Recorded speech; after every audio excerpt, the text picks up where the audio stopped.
poder o el poder del Evangelio, ya no me acuerdo, creo que se llama el poder del Evangelio, porque el Evangelio tiene poder. El Evangelio es un mensaje poderoso que puede transformar la vida de cualquier persona. La semana pasada vimos que el mensaje del Evangelio, este poder del Evangelio, transforma nuestra vida, y vimos que 2 Corintios 5:17 dice: si alguno está en Cristo es una nueva creación.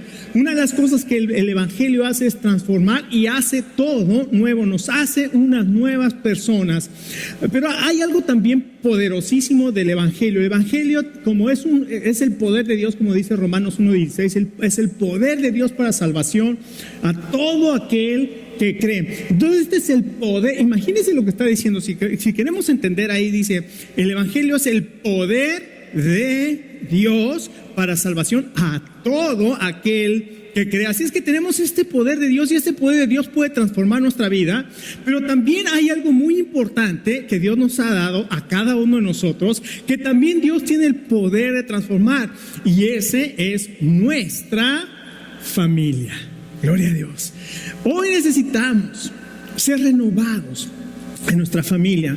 Hay un psicólogo de la Universidad de Harvard que obtuvo el premio Pulitzer. O sea, este es una persona confiable.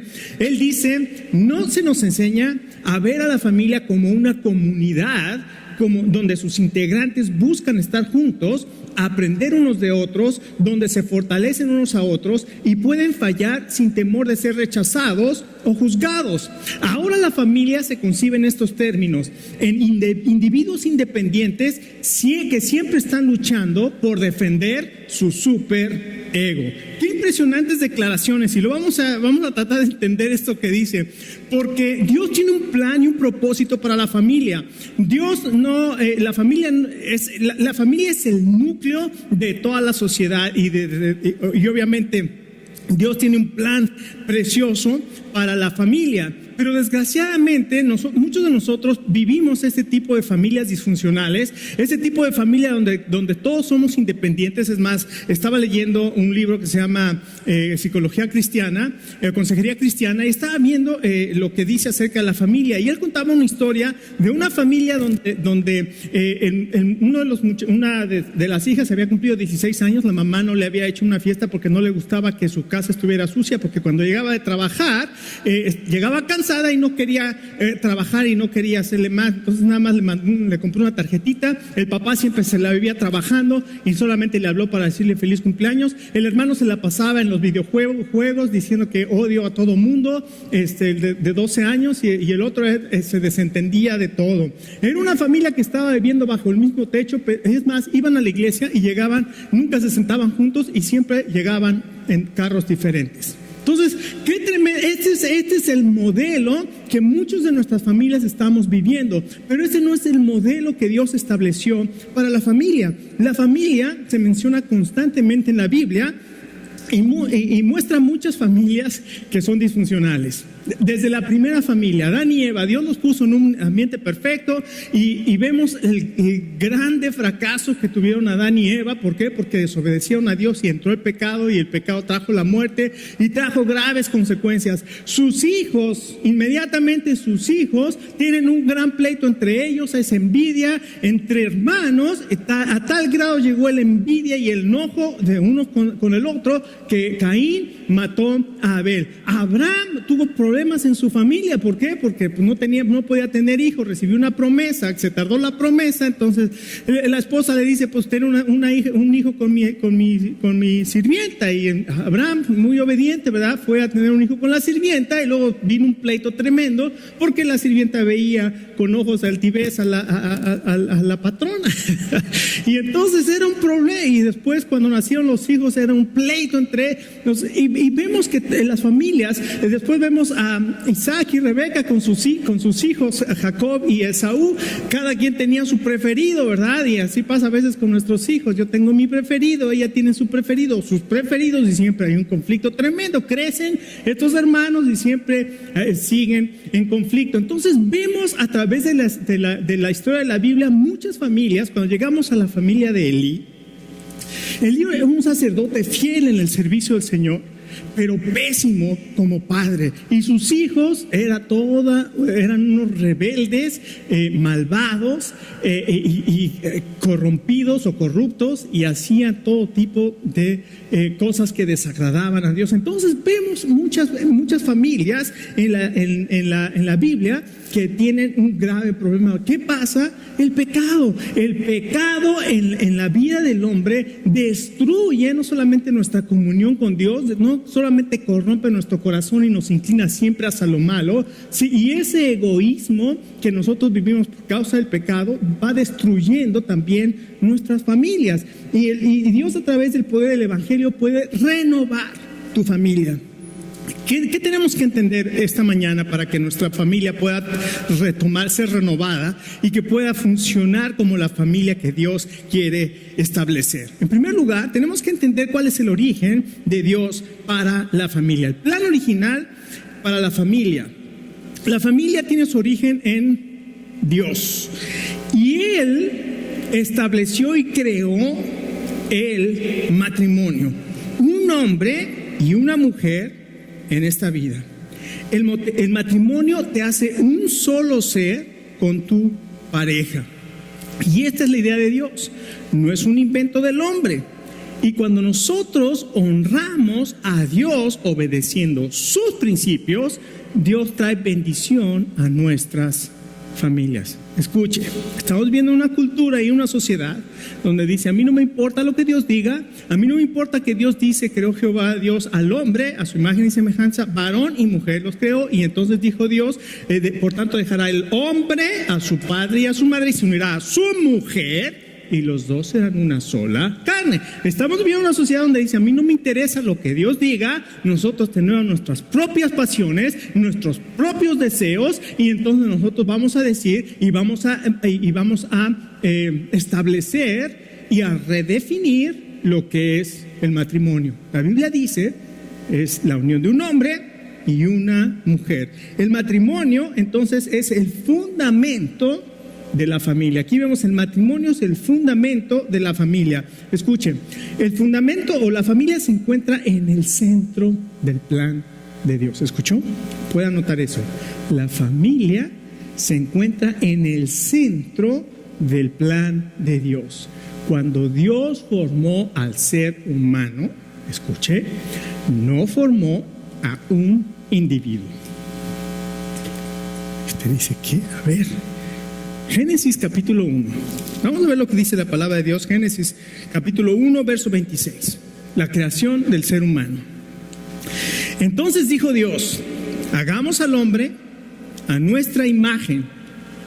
¿Quién estaba con Dios? ¿Por qué dijo nuestra? ¿Ah? ¿Alguna vez has escuchado hablar de la Trinidad? Dios Padre, Dios Hijo y Dios Espíritu Santo. Aquí aparece: hagamos al hombre conforme a nuestra imagen, conforme a nuestra semejanza, y señoree en los peces del mar, en las aves de los cielos, en las bestias de toda la tierra y en todo animal que se arrastra sobre la tierra. Y creó Dios al hombre a su imagen. A imagen de Dios lo creó, varón y hembra los creó. Y los bendijo Dios. Y les dijo: fructificad y multiplicaos, llenad la tierra y sojuzgadla, y señoread en los peces del mar, en las aves de los cielos y en todas las bestias que se mueven sobre la tierra. Aquí encontramos que la palabra de Dios dice que Dios creó no a un individuo, sino Él creó a una pareja. La pareja, a varón y hembra. En el capítulo 2 y el verso 18, qué maravilloso. Ahí podemos todos los varones decir amén, porque Dios dijo: no es bueno que el hombre esté solo, le voy a hacer una ayuda idónea para él. Y entonces creó a la mujer y la trajo al hombre, y después dice: por tanto dejará el hombre a su padre y a su madre, se unirá a su mujer y los dos serán una sola carne. Entonces Dios trajo el núcleo el núcleo o el centro del plan de Dios es la familia. Él creó al hombre y Él creó a la mujer, y es una unión maravillosa, espiritual, no solamente física. No solamente física. Por eso es tan importante entender el plan de Dios. Cuando Dios dijo, dejará el hombre a su padre, a su madre, se unirá a su mujer y los dos serán una sola carne, quiere decir que se unen físicamente, se unen en alma y se unen también en espíritu. Es una unión maravillosa, es una unión sublime que si se quiere separar hay graves consecuencias. El Señor Jesucristo dijo, lo que unió Dios no lo separe el hombre. Así es que la familia es esta unión maravillosa. Ahora, en esta relación de pareja, Dios ordenó que fueran fructíferos y los bendijo Dios y les dijo fructifiquen. Yo no sé si alguna vez se ha dado cuenta, pero la relación, esa unión de relación física, de la relación sexual, resulta también en hijos. No sé si se ha dado cuenta de eso. Pero también resulta en la multiplicación, es la reproducción. Y cuando viene un hijo al centro, al núcleo de la familia, que la familia esté en el centro del plan de Dios, escuche, el pacto que hay, esa familia está unida en un pacto, y ese pacto es el centro de la familia. El niño que llega, o el hijo que viene, no es el centro del pacto. ¿Okay? Los hijos tienen un lugar muy importante dentro de la familia. Obviamente son nuestros hijos, son nuestra carne, son nuestra sangre, son y más para una mamá que lo tiene 9 meses en su vientre, sabe lo que estoy hablando. Digo, yo no lo sé, pero más o menos me he enterado porque mi esposa me dice. Y eso de tenerlo en el vientre hace una unión muy especial con nuestros hijos. Pero escuche, el pacto que usted hizo al casarse, lo hizo con su cónyuge, con su esposo, con su esposa. Y los hijos no se convierten en el centro del pacto. Son parte del pacto, pero no son el centro del pacto. Ahora, en esta relación, Dios ordenó que fueran fructíferos. Y cuando la Biblia habla mucho acerca de las familias, hay muy pocos pasajes que usted puede encontrar en la Biblia que nos dice exactamente o específicamente cuáles son las funciones de la familia. Pero sí hay pasajes como Efesios capítulo 5 y Colosenses capítulo 3 que nos dan específicamente las funciones de la familia. Ya hablé de ello en la cena de matrimonios, pero les voy a decir algunas cosas que son importantes. Número 1, Dios le dio al varón la función de ser cabeza del hogar. Entonces, eso es una función que Dios le dio al varón. Otra cosa que Dios le dio al varón es la dicha, y yo no quiero poner ni responsabilidad, ni obligación, ni nada de eso, porque no debe ser ni una responsabilidad ni una obligación, sino debe ser una dicha de amar a su esposa como Cristo amó a la iglesia. Dios le dio al varón la responsabilidad de ser ejemplo de amor para su esposa y para sus hijos. Dios les dio a la pareja el ser sumisos. El varón se somete a Dios y la mujer se somete a su esposo. A los padres les dio la función de instruir y de corregir a sus hijos, y a los hijos les da la función de obedecer y de honrar a sus padres. Y esto podemos hacer más. Cuando ya tenía 6 hojas de notas, tuve que decir no voy a terminar. Quité 2, dejé 4 solamente. Pues, entonces no puedo abundar mucho más. Pero ahora, ¿por qué el Nuevo Testamento no habla más acerca de la familia? ¿Por qué no se encuentran más pasajes específicos? Y esto es interesantísimo. Hay un libro que se llama Measured Family, la medida de la familia, que lo escribió Jim Getz. Y él dice, que lo que se escribía para la iglesia se escribía también para la familia, porque en el Nuevo Testamento la familia y la iglesia son casi sinónimos. ¿Escuchó? Qué interesante, en el Nuevo Testamento la familia y la iglesia son casi sinónimos. Es decir, la familia es la mini iglesia. La mini iglesia. ¿Okay? Entonces, la iglesia y la familia reflejan muchas características que son muy similares. No solamente entonces vemos que el matrimonio es el fundamento de la familia, sino que también vemos esta unión de pacto que es la fortaleza de la familia. ¿Qué es lo que hace que una familia sea fuerte? Esta unión de pacto.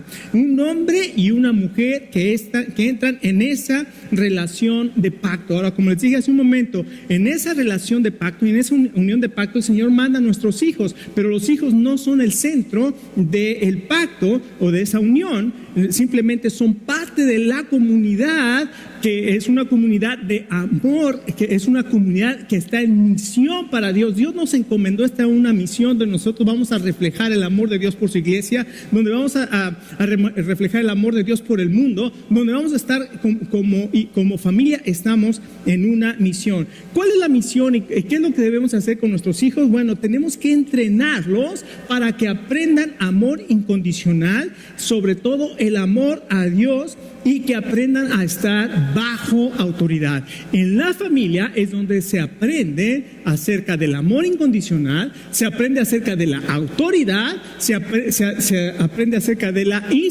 la corrección, y ahí es donde aprendemos el modelo de Dios, cómo someternos. Si dice la palabra de Dios, si tú no puedes someterte al Padre en la tierra, tampoco te puedes someter al Padre en el cielo. Entonces, el requisito de los obispos o los pastores, que gobierne bien su casa, que tenga sus hijos en sujeción, porque si no puede gobernar su propia casa, ¿qué?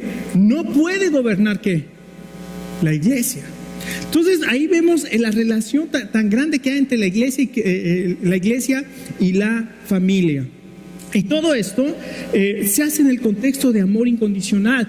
En el contexto de amor incondicional, donde estamos instruyendo a nuestros hijos, y de esto voy a hablar en un momento más, donde estamos corrigiendo a nuestros hijos, ese amor incondicional que les mostramos a nuestros hijos, donde ese amor incondicional corrige, ese amor incondicional instruye, nuestros hijos tienen la libertad de fallar. Y no se van a sentir avergonzados, ni los vamos a avergonzar porque fallaron. Ellos deben sentir que son seres humanos y que nosotros no debemos tener falsas expectativas. Claro, todos queremos que nuestros hijos sean los superhijos, que no haya hijo superior a mis hijos.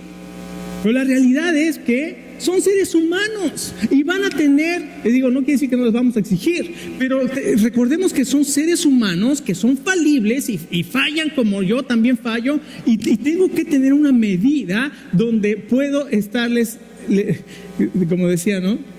Ponle el estándar aquí. Si ya lo alcanzó, no se lo vayas a subir nada más así para que no lo alcance. ¿Por qué? Porque se va a desanimar.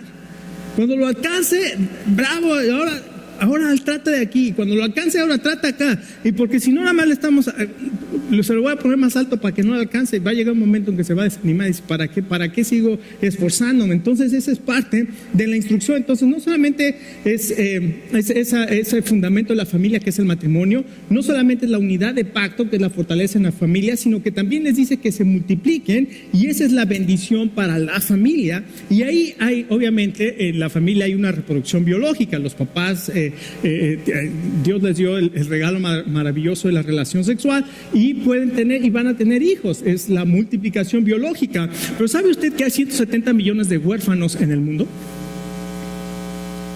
¿What? 170 millones de huérfanos. Y los que estudian dicen que si 7% de aquellos que se dicen cristianos, 7% de aquellos que se dicen cristianos adoptan un hijo, no habría huérfanos en el mundo. Qué tremendo, ¿no? ¿Quién lo va a hacer? Dios nos da la responsabilidad de tener hijos, pero también, ¿sabe que Dios adopta hijos? Dice, ¿qué? Sí, Dios adopta hijos. Efesios capítulo 1 dice que nosotros hemos sido adoptados, hijos suyos, por el puro afecto de su voluntad. Ahí vemos el amor del Padre. ¿Qué estoy diciendo? ¿Que todos tenemos que adoptar hijos? No, yo no estoy diciendo eso. Pero por lo menos, ¿por qué no oramos? Decimos, Señor, ¿qué quieres hacer en mi vida? ¿Sería algo que tienes para mí? O sea, imagínense las cosas maravillosas que pueden hacer si la iglesia hace la función que le corresponde hacer.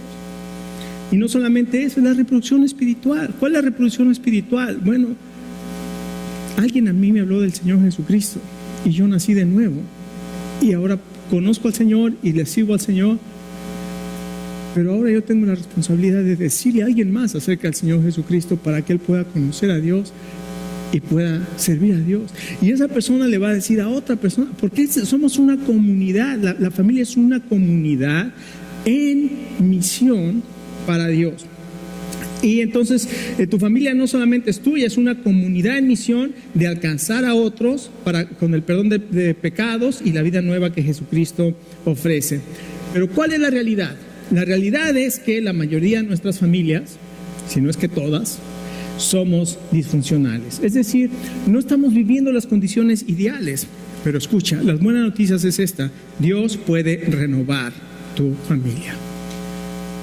Esta mañana, ¿tú crees que necesitas que Dios renueve tu familia? Lo que tú no puedes hacer, Dios lo puede hacer. El Evangelio del Señor Jesucristo, el poder del Señor Jesucristo puede transformar nuestra familia. En segundo lugar, vamos a ver esa renovación de la familia. Esta renovación de la familia, para que haya una renovación y para que realmente pueda haber una transformación en nuestra persona y en nuestra familia, todo comienza con algo que la palabra de Dios dice en Romanos 12:2. No se conformen a este mundo, sino sean transformados por medio de la renovación de su entendimiento. Entonces, tiene que haber una renovación de nuestro entendimiento. Ahora, tenemos que entender algo impresionante. El Evangelio, ¿qué es el Evangelio? Si nosotros decimos, ¿alguien puede decir el Evangelio en 4 palabras? El Evangelio en 4 palabras. Vamos a aprender, y esto lo acabo de escuchar esta semana en el radio, estaba escuchando predicaciones y el predicador estaba hablando del Evangelio y dice, les voy a decir el Evangelio en 4 palabras. Y dije, a ver, el Evangelio en 4 palabras, yo me lo sé en 1 Corintios 15:3, ahí está directamente, ¿no? Jesucristo murió por nuestros pecados y fue sepultado conforme a las Escrituras y resucitó al tercer día conforme a las Escrituras. Este es el Evangelio: Jesucristo murió por nuestros pecados conforme a las Escrituras, fue sepultado y resucitó al tercer día conforme a las Escrituras. 1 Corintios 15:3. Pero en 4 palabras, le dije, a ver, esto suena interesante. ¿Cuáles son esas 4 palabras? Jesús en mi lugar. Jesús tomó nuestro lugar. Lo que tú y yo no podemos hacer, Jesús lo hace por nosotros. Ese es el Evangelio. El Evangelio: para salvarnos, Jesucristo tomó nuestro lugar. Para transformarnos, Jesucristo toma nuestro lugar. Lo que nosotros no pudimos cumplir, que es la ley de Dios, Jesucristo la cumplió por mí. Yo no puedo transformar mi hogar, Jesucristo lo puede transformar por mí. Yo no puedo hacer esto, Jesucristo lo puede hacer por ti. Ese es el Evangelio: Jesucristo en mi lugar. Así es que ahora Dios quiere tener un pueblo que muestra su santidad, que está bajo autoridad, que puede experimentar su cuidado. Y antes había escogido a la nación de Israel, pero ahora quiere un pueblo, y este pueblo es la iglesia. Ahora vamos a leer un pasaje maravilloso en la palabra de Dios. Este pasaje debe ser atesorado en nuestras familias. Lleves este pasaje, escríbalo en las paredes de su casa. No importa que su esposa se enoje, escríbalo ahí. Bueno, póngalo en un papelito, pues. Pero esto tenemos que aprenderlo. Esto es una instrucción que se dio y se ha dado por miles y miles de años en el pueblo judío, porque fue algo que se le dio primero al pueblo judío, pero es algo que nosotros tenemos que entender. Escuchen, Deuteronomio capítulo 6, verso 1, la palabra de Dios dice así: estos pues son los mandamientos, estatutos y decretos que Jehová vuestro Dios mandó que os enseñe, para que los pongan por obra en la tierra a la cual pasan ustedes a tomarla, para que teman a Jehová tu Dios, guardando todos sus estatutos y sus mandamientos que yo les mando, tú, tu hijo y el hijo de tu hijo, todos los días de tu vida, para que tus días sean prolongados. Oye pues, oh Israel, y cuida de ponerlos por obra para que te vaya bien en la tierra que fluye leche y miel, y se multipliquen como les ha dicho Jehová, el Dios de sus padres. Escucha, aquí comienza. Esto se llama Shama. Shama porque es la primera palabra que aparece ahí. Shama es en hebreo la palabra o el verbo escuchar o escuchar. Escucha, Israel, Jehová nuestros dioses, ahí no lo vemos a dioses, pero la palabra que aparece ahí es dioses, en la terminación. Jehová nuestro Dios, Jehová uno es. Aquí otra vez vemos la Trinidad en el Antiguo Testamento. Y amarás a Jehová tu Dios de todo tu corazón y de toda tu alma y con todas tus fuerzas, y estas palabras que yo te mando hoy estarán sobre tu corazón. Y las repetirás a tus hijos y hablarás de ellas estando en tu casa y andando por el camino y al acostarte y cuando te levantes. Y las atarás como una señal en tu mano y estarán como frontales en tus ojos y las escribirás en los postes de tu casa y en tus puertas. Entonces vaya a su casa y escríbalos en los postes y en sus puertas. Escuchen, esto es lo que Dios quiere para nuestra familia. En primer lugar, que sea una familia centrada en Dios. Dice: oye Israel, Jehová tu Dios, Jehová es uno. Para nosotros, todo el mundo sabe que solamente hay un Dios, sí, pero en aquel entonces el lugar donde iban a entrar, las tierras, el lugar en los que ellos habitaban, tenían muchos dioses. Y Él les dice: ustedes no van a ser como todas las demás naciones que tienen muchos dioses, solamente hay un solo Dios y vas a amar a tu Dios con todo tu corazón. Y este es el problema para nosotros. No es que nosotros no creamos que hay muchos dioses, el problema es que hemos hecho dioses en nuestro corazón y ahora tengo el Dios trabajo, el Dios dinero, el Dios pasión, el Dios placer, el Dios este y el Dios aquello, y pongo muchas cosas antes que a Dios. Y Dios dice: vas a amar a Jehová tu Dios de todo tu corazón. Nunca vas a encontrar a una persona andando con otra persona. Estás casado y vas y ves a una mujer y va y la besa.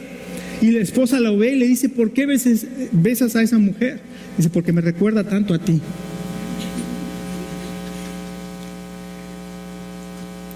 No podemos engañar nuestro propio corazón diciendo: estoy haciendo esto porque adoro a Dios. No, el Señor demanda fidelidad. Él es un Dios celoso y Él dice: vas a amarme de todo tu corazón. No, y el corazón, el problema es el corazón dividido que nosotros tenemos. El Señor Jesucristo dijo: no puedes amar a Dios. ¿Y a quién? Y a las riquezas. No puedes servir a Dios y a las riquezas. Tienes que determinar quién es el Dios en tu corazón. Amar a Dios de todo tu corazón. Y el corazón es considerado como el espíritu. Para los judíos era considerado como: vas a amar a Dios con todo tu espíritu. Ama a Dios con toda tu alma. El alma se consideraba el centro de la voluntad, las emociones y la intención. Es un ejercicio personal. Él dice: y vas a amar al Señor tu Dios. Entonces es una familia que está centrada en Dios, pero además es una familia que instruye en la palabra de Dios. Dice: y estas palabras que yo te mando hoy no solamente van a estar en tu corazón, o sea, tú vas a ser el ejemplo para tus hijos, porque esto es lo que tú le vas a hablar a tus hijos, pero tus hijos van a ver en ti el ejemplo. Por eso estas palabras que yo te mando hoy van a estar primero en tu corazón y después las vas a enseñar y las vas a repetir a tus hijos. Y aquí les da la instrucción que tenemos que tener para nuestros hijos. ¿Sabían que la mejor oportunidad para hablarle a nuestros hijos acerca de las cosas de Dios es durante la comida? Porque es el tiempo que generalmente estamos juntos. Pero ¿saben qué hacemos muchas veces en la comida? Cada quien come van por su plato y cada quien se va a su computadora, a su tele, a su esto y a su aquella, y ya ni siquiera la comida la podemos pasar juntos. ¿Por qué no anhelamos y decimos: vamos a aprovechar el tiempo para comer, para comunicarnos? Uno, también para poder entender enseñanza de la palabra de Dios.